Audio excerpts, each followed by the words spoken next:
Hello, my lovelies. Sagittarius, let's see what is happening for you this week. Last week of July, what's happening for Sagittarius? In other words, meditate. Sit down and shut up. Ooh, interesting. All right, so you might need some downtime. I feel like your world could be a little chaotic, a little bit crazy, so maybe you do need to sit down and shut up. Find your new normal. Take off the shit-colored glasses. Ooh, okay. So really important that you see the truth for what it is. Don't sugarcoat things. If it's not good, do something to fix it or leave the situation behind. What else for Sag? Bitches get stuff done. It's me. I'm bitches. So are you out there kind of, kicking ass, taking names, getting stuff accomplished? I feel like you could accomplish a lot if you see the truth for what it is. And Spirit says never settle. Don't just live, survive. Don't just survive, live. I feel like you need to get yourself into a point where you're not just existing, right? You're actually thriving.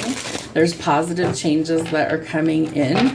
Let's see what else we've got going on for Sag. Sun, Moon, Rising, and Venus. What do we need to see for Sagittarius? Work. All right. So they're playing that Britney Spears song in my head. I think it's called Work, Bitch. So bitches get stuff done, right? You're putting in the work somewhere. Work might be requiring a lot of your time and attention. However, I do feel like there's some sort of bold move that's coming. This could be you that's transforming the energy. Maybe, you want to work for yourself, things like that. But the divine masculine with the emperor, there's some sort of bold calculated risk. Maybe you're up for a promotion. Hiccups for confirmation. Maybe there's something that you want to achieve. I feel like you're going to conquer your fears, you're going to boss up, and you're going to be able to be successful. Knight of Pentacles, fruits of your labor paying off, right? 8 to the 9, Emperor. We have Judgment out here. You're going through your spiritual awakening. We have several of those, so I don't want to hear, oh, but I already had one. You're going to have more. Once you start to wake up, it just continues. Judgment can also be some sort of decision that's pending finality. Maybe it has to do with finances or your job. Maybe it has to do with a person, but it is part of your spiritual growth and ascension.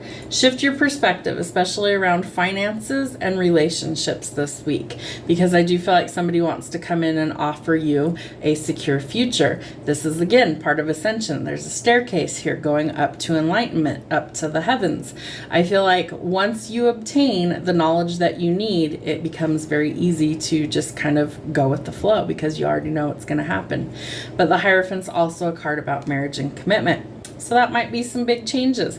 Maybe you're worried about it affecting your job or your money if you commit to somebody. Remember that change is going to bring growth. So prepare for the change, because it is going to happen and it may actually shock you. This could also bring some balance into your life, and I feel like for you that is a much needed thing. You definitely don't want to be juggling things forever. So what can you let go of this week that opens up doors of opportunity for things to be more stable?